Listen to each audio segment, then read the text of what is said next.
सबसे पहले आपका स्वागत है। बलराज सिंह जी, कैसे आप देख पा रहे हैं 21 तारीख को सुनवाई होनी है सुप्रीम कोर्ट में और काफ़ी अहम दिन माना जा रहा है। आप सबसे पहले इस दिन को कैसे देख रहे हैं 21 तारीख को? देखो, वैसे तो सुप्रीम कोर्ट में जो भी केस हैं सारे अहम हैं और पहली बार सुनवाई होगी 21 तारीख को इस केस की। एक तरह से वकीलों ने कहा कि थोड़ा जल्दी हियरिंग हो। It is important matter, not only for, it is not between two person, it is important for the people of India. पूरे देश के लिए अब ये केस महत्वपूर्ण है।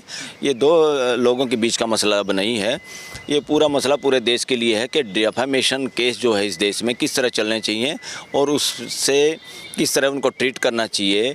क्या राइट टू एक्सप्रेशन डिफेमेशन की वजह से बंद किया जा सकता है या कौन सा राइट बड़ा मानता है देश और न्यायालय? मेरे हिसाब से तो राइट टू एक्सप्रेशन बड़ा है। अगर राइट टू एक्सप्रेशन में अगर देश के लोगों पे जाएंगे, किसी की भाषा पे, किसी की बोली पे, और वो कुछ बोल दें, हर बात पे डिफेम हो गया, हर आदमियों को जेल होने लगी, तो पूरा देश ही जेल में चला जाएगा। राहुल गांधी की तो चलो सदस्यता गई है, ये सदस्यता वाला कानून भी गलत है। ये क्यों गलत है? क्योंकि पार्लियामेंट ने कानून पास कर दिया 2 साल से ज़्यादा या 2 साल या 2 साल से ज़्यादा सज़ा होगी तो आपकी सदस्यता जाएगी और उससे कम होगी तो नहीं जाएगी। क्या मजाक है यार ये। एक लोगों ने जनप्रतिनिधि अपने चुनते हैं, उसमें तुम इतना फ़र्क कैसे कर सकते हो? थोड़ा माइंड दोबारा अप्लाई करना पड़ेगा इस देश को कि ये डिफामेशन के केस में या जनप्रतिनिधि वाले मामले में, जनप्रतिनिधि मामला जनता अपने नुमाइंदों को चुनती है, पार्लियामेंट में भेजती है, पूरे 4-5 साल के लिए भेजती है। उनका प्रतिनिधि तो वहाँ होना चाहिए किसी भी कंडीशन में।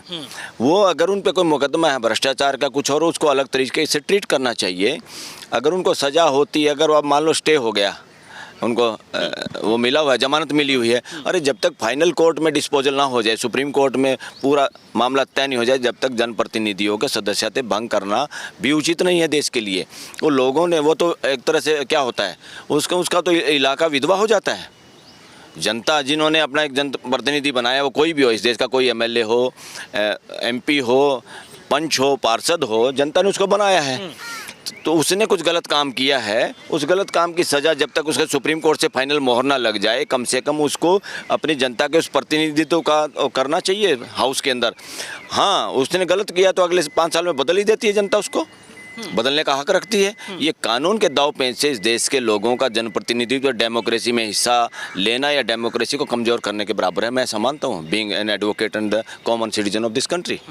लेकिन सर, आप इसको कैसे देखते हैं? जैसे पिछली 2 अदालतों से जो है ये मामला पूरा चलते हुए अब सुप्रीम कोर्ट में आ चुका है, तो सर इसका प्रोसेस जो है अब किस तरीके से होने वाला है? क्योंकि अब मामला सुप्रीम कोर्ट में है, क्या कैसे प्रोसेस होगा? नहीं, प्रोसेस तो यही होगा। यहाँ पर तो ये लोग आए हैं ना कि इनकी कन्विक्शन और सेंटेंस स्टे। पूर्णेश मोदी जी आ चुके हैं। अब पूर्णेश मोदी तो इसलिए आए ना भाई, किसी भी सूरत में हमें होने नहीं देना है, अपनी दलील रखनी है, अपने अच्छे और वकील रखने हैं कि ताकि सुप्रीम कोर्ट को हम अपने तरीके से वो कन्विंस कर पाएँ कि सज़ा बरकरार रहे।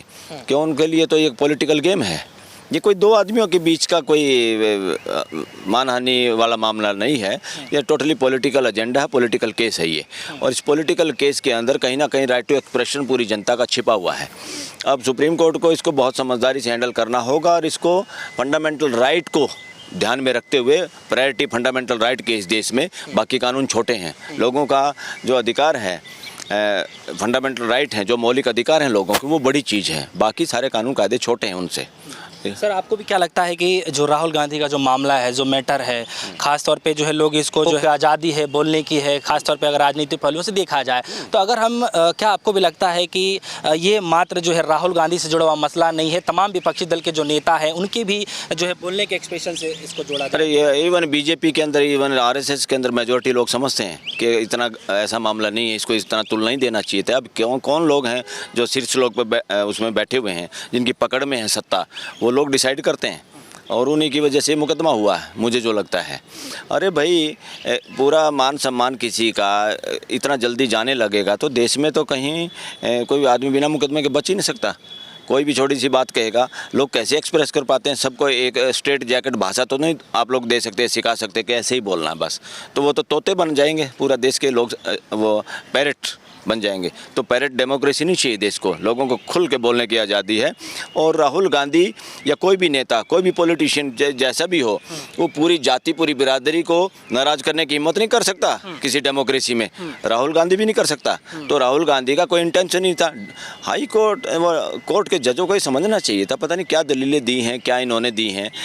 राहुल गांधी की तरफ से कौन अपीयर है, किस तरह की दलील है और क्या हुआ। और अब जो सामने न्यूज़पेपर में भी सुनते हैं, 10 कुछ इंपॉर्टेंट पॉइंट रखे हैं इन्होंने पिटीशन में, SLP में अपना, उसमें रखा है कि क्या क्या खामियां या क्या क्या फॉलो नहीं किया गया जजमेंट में। नीचे की कोर्ट ने क्या क्या खामियां की जो ध्यान में रखनी चाहिए थी बातें, उसके अनुसार उन्होंने फैसला नहीं दिया। चीज़ों को भी जो SLP आप बता रहे, क्या उसको भी 100% सुप्रीम कोर्ट ये देखती है नीचे की अदालतों ने पूरा नेचुरल जस्टिस किया कि नहीं किया, जो पॉइंट रेज किए हैं उन पॉइंट को सुना कि नहीं सुना, उन पॉइंट को अपनी लॉजिक और रीजनिंग से काटा कि नहीं काटा, या वैसे सज़ा सुना दी। इसलिए सब कुछ देखा जाता है यहाँ पर सुप्रीम कोर्ट में। सुप्रीम कोर्ट देखेगी इस बात को। सर एक अहम सवाल है, सर ये है कि जो प्रणेश मोदी जी कैसे करेंगे कि उनका अपमान हुआ है मोदी सरनेम को लेकर के, कैसे साबित करना कितना आसान होगा? वो तो साबित किया तभी तो सज़ा होगी। उन्होंने किस ढंग से साबित किया और किस ढंग से कोर्ट ने उसको मान लिया कि वो सारा का सारा तो वो फाइल में छुपा हुआ है। वो फाइल कोर्ट के सामने अब आएगी, क्योंकि नीचे के जो पिटीशन मुकदमा है, वो मुकदमे की सारी कॉपी, सारे फैसला जो भी है, वो सारी चीज़ें सुप्रीम कोर्ट के सामने रखेंगे। 21 तारीख को उस पर बहस होगी और सारी दलीलें न्यूज़पेपर में भी आ जाएंगी, सबके सामने आ जाएंगी। अच्छा सर, एक सवाल यहाँ पर है कि जिस वीडियो के वजह से, जिस भाषण की वजह से राहुल गांधी ने जो बयान दिया, जो भाषण दिया, जिसे बताया जा रहा है कि मोदी सरनेम का अपमान हुआ है, तो क्या सर आपको भी लगता है कि जो वीडियो वायरल हुई जिसकी वजह से सारे केस हुए, सब कुछ हुआ, क्या लगता है कि सुप्रीम कोर्ट में उस वीडियो को दोबारा सुना जा सकता है? किस इंटेंशन में बोला गया, कैसे क्या हुआ? बिल्कुल बिल्कुल बिल्कुल सुना भी जा सकता है और सुनना भी चाहिए। और जजेज ने हो सकता है पहले इन्होंने अपने पिटीशन में लगा भी दी हो वो सारी चीज़ें, ऑडियो क्लिप्स जो भी हैं, ऑडियो वीडियो क्लिप्स लगाई होंगी और सुननी भी चाहिए। जजों का पूरा ड्यूटी बनती है और हर सिटीजन का राइट अपनी बात को कोर्ट में रखे। कोर्ट ने ज़रूर सुन लिया होगा, नहीं सुना होगा तो ज़रूर देख के आएंगे। जजेज अपने घर से पढ़ के भी आते हैं और उसको देख के भी आएंगे, और उनको न्यूज़पेपर और सारा मीडिया से देख और सुन ही रहे हैं सब कुछ बातें। और मैं तो ये कह रहा हूँ, अगर इस देश का ऑडिट हो जाए, नेताओं के बयानों का ऑडिट होना चाहिए, किसी ने क्या भाषा यूज़ करी, उस भाषा में कितना तौर तरीका अपनाया गया, कितने उसमें संयमता बरती गई। बहुत बार अगर मैं देखूंगा तो इस मामले में बहुत ज़्यादा आगे निकल जाएंगे राहुल गांधी से। तो इस देश के प्राइम मिनिस्टर नरेंद्र मोदी अपनी भाषा की असंयमता दिखाते हुए क्या क्या शब्द वो भाषा यूज करते हैं, मैं यूज करूँ तो सब सही, राहुल गांधी या कोई और अपोजिशन का लीडर करे तो मानहानि। वाह रे वाह, मानहानि। फंडामेंटल राइट का कुछ पता भी है क्या लोगों को? उसका मान सम्मान करेंगे कि नहीं करेंगे आप? तो ये सारा मामला पॉलिटिकल है। पुरनेश मोदी एक क्लाइंट है, मैं उसमें क्या बोलूं, मगर आम जनता तो ये बोल रही है पुरनेश मोदी का कोई मानहानि नहीं हुआ, पुरनेश मोदी ने मुकदमा अपनी मर्जी से नहीं डाला, पुरनेश मोदी तो एक मोरा है शतरंज का, बस इससे ज़्यादा कुछ नहीं। ये देश के लोग कहते हैं, यहाँ वकील कहते हैं बार के अंदर, सुप्रीम कोर्ट में भी, और आप लोग खुद समझो। तो सर आपको क्या लगता है कि जो पुरनेश मोदी जी ने जो कंप्लेंट फाइल करी थी, क्या लगता है कि कानूनन उनका हक बनता है जिस तरीके से जो बयान देते हैं, अगर बयान को ही ले लिया जाए कि उन्होंने मोदी सरनेम को लेकर के कहा, उसमें कोई दो राय नहीं। किसी भी बात को लेके कोई आदमी सेंसिटिव है, किसको किस बात को क्या बुरा लगता है, वो अपना मुकदमा तो अपने पिटीशन तो रख ही सकता है अदालत के सामने। ये तो काम अदालत का फिर देखने का कि ये आदमी ज़्यादा किसी बात पे भावुक हो गया, ज़्यादा सेंसिटिव हो गया। सेंसिटिव होना बनता भी कि नहीं बनता?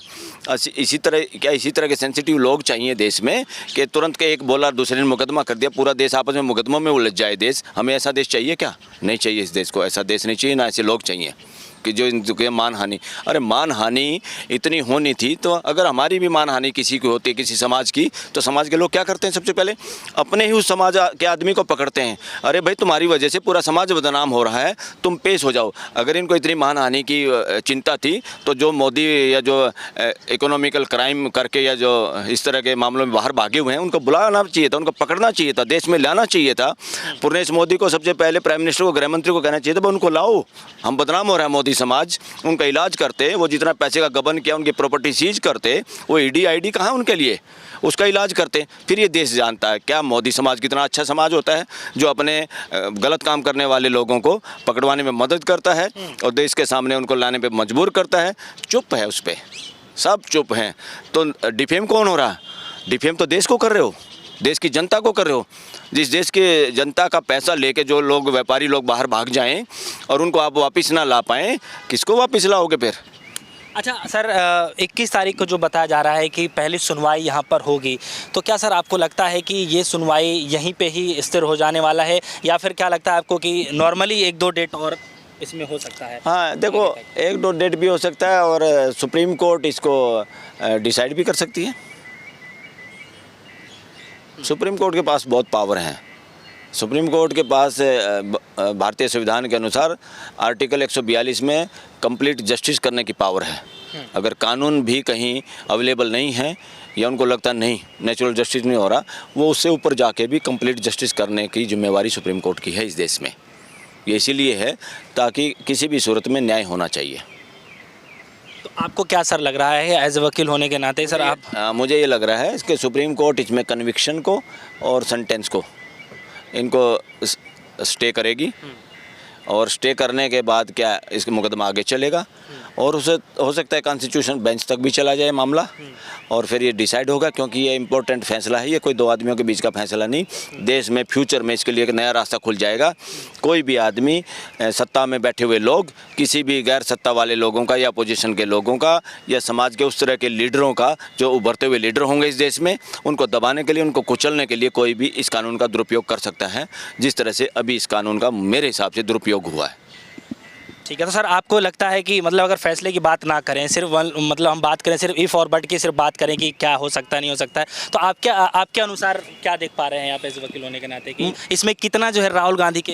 हाँ, मुझे वाइब्रेशन आ रही है, इसमें हक में बात जानी चाहिए इसमें क्योंकि इस पे ये भी देखेगी कोर्ट कि ये मामला 2 आदमी का नहीं है, ये मामला पॉलिटिकल मामला है और ये मामला पूरे देश पे असर डालेगा, फ्यूचर की पॉलिटिक्स पे असर डालेगा, इस देश की डेमोक्रेसी की दिशा तय करेगा ये फैसला। इसलिए इसमें सुप्रीम कोर्ट बिल्कुल पॉजिटिवली इसको हैंडल करेगी और बड़ी समझदारी से इसमें फैसला आएगा और राहुल गांधी को राहत मिलने के पूरे चांस मुझे नज़र आते हैं।